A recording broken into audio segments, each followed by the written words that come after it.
Hello and welcome back to the Nasty Metal Productions channel here at YouTube, and welcome to another Friday review.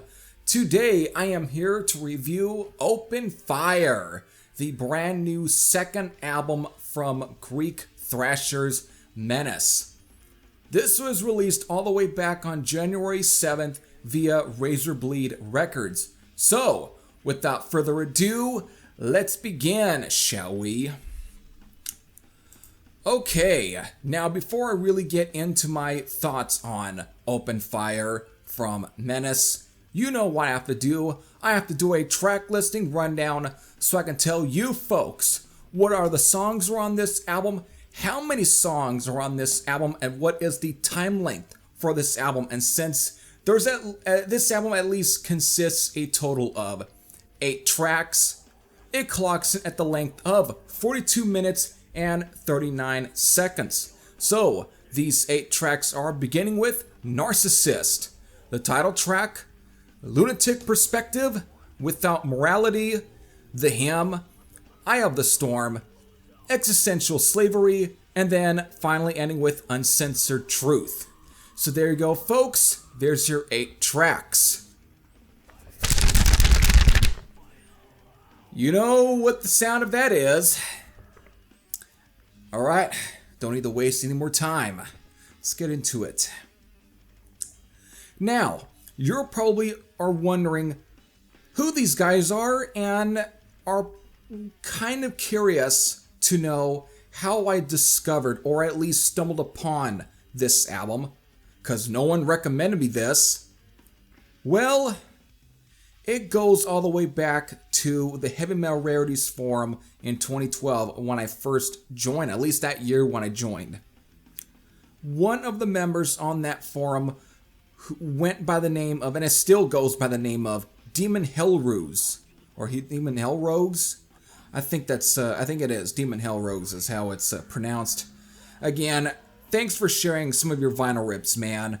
Got to hear some great, rare albums that I've slowly began getting physically due to either getting reissued or finding the right price on original pressing. So yeah, just a shout out to Demon Hellrogues of Heavy Metal Rarities. Now, to go on further, he shared a rip of Menace's debut demo, Mentally Ill, which he was a member of. Yes, this is how I've got my connection with this band, is because, again, he was and I'll get onto it more or elaborate better, but yeah, he was a member of Menace. The Mentally Ill demo, as it was just great tracks of really good raw thrash metal with a singer whose name is Stelios Kartsonis. Hope I pronounced his name correctly. He sounded a hell of a lot like former Razor singer Stacy Sheepdog McLaren. Of course, this led to the late founder of Tridroid Records, who went by the name of Malenko. Always had a pleasure interacting with you, man, wherever you are. Again, he put the track Fatal Trust on his Thrash Sales But Who's Buying compilation release in January of the following year of 2013. After this, it seemed like Demon Hellrogues had left Menace.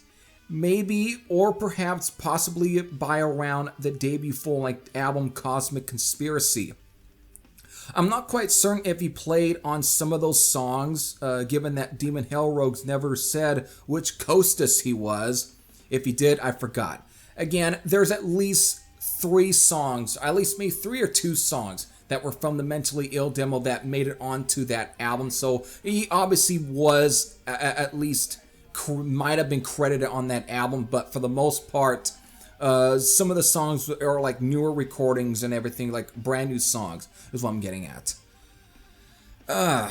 So as you can tell, by the time Open Fire was released, Demon Hellrogues is out of the band.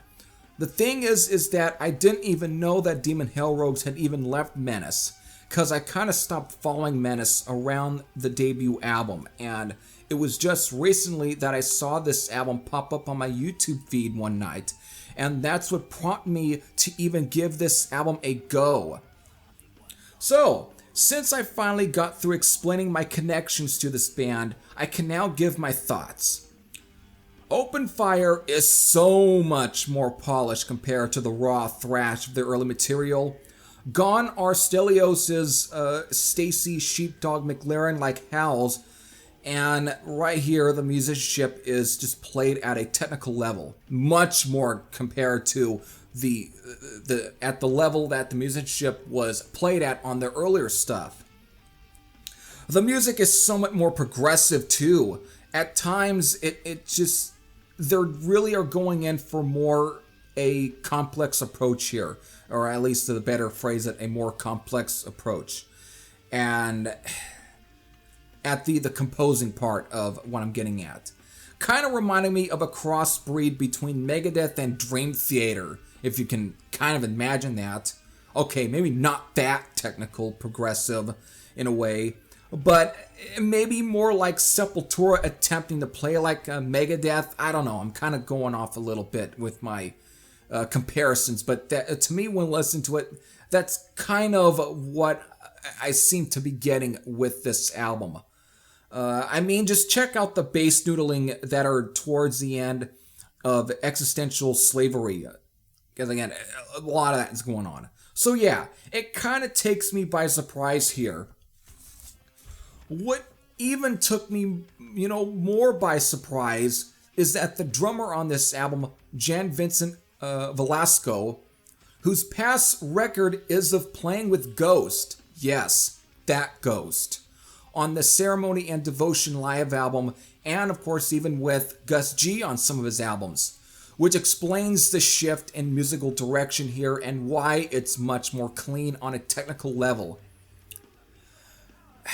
This is far from a bad record, but I will not say that this was the most exciting thing that I've ever, listened to in my life, let alone this year, which hence is why I don't find very many, if at all, standout tracks for me here to even warrant a glorious review. Again, this is far from a terrible album, but it does nothing for me.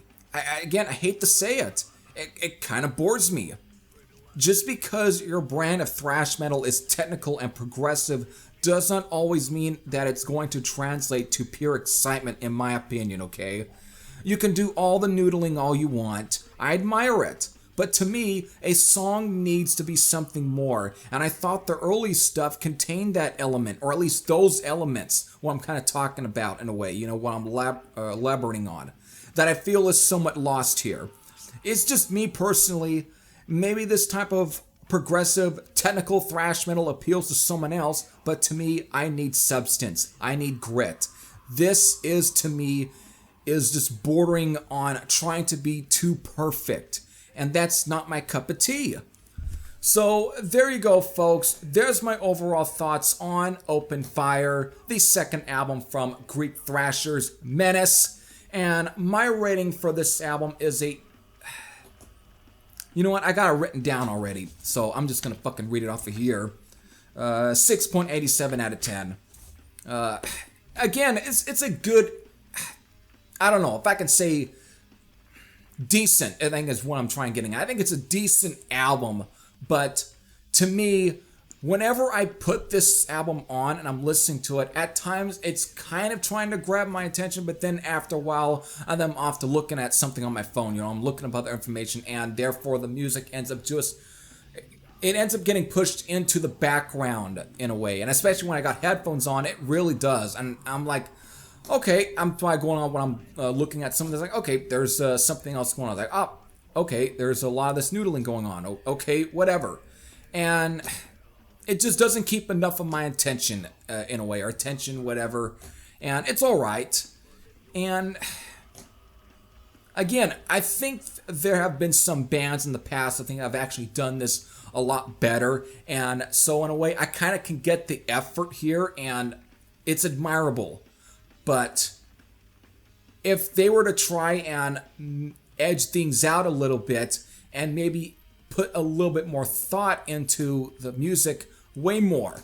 I mean, adding I mean, just because of, again, you're doing a lot of these technical, very guitar or bass like, or even the drum likes, you know, where you're adding a lot of fills into there, a lot of guitar noodling and everything. Again, you're showing that you're talented musicians, but to me, sometimes talent or really talented musicianship, whatever, sometimes may not always translate well into song-like structures. And that's what I'm kind of getting at here with my, let's just say, constructive criticism. So again, it's far from a bad album, but again, it didn't really blow me away to where I can say, yeah, this is a pretty good album, or it's maybe kind of great. But instead, I'm like, it's all right. So that's where I'm at. But again, this probably does appeal to somebody else, and if you're one of those type of people that might be appealed to check this album out, then do so. I'll do my best, because there's only, as far as physical copies, there's only been 100 that have been pressed, and so far I don't really see any copies being sold on Discogs or anywhere else. Digitally, maybe. So if you're into digital downloads, this is, I think, where you really are going to find some excitement, maybe. But if this doesn't sound like something you're going to be into, you probably can just go onto YouTube, since there is a full album upload on YouTube where you can really listen to it and see if it's something for you. But I do recommend checking out Menace's YouTube page, wherein, at least when Demon Hell Rogues was a member of the band. Check that page out. I'll leave a link to that page in the description box, and you can check out the Mentally Ill demo and the Cosmic Conspiracy album. Check those out. Those are freaking good. So there you go. I hope all of you enjoyed. This is Greek Thrashers saying I'm out, and I'll see you all later. Take care, everyone.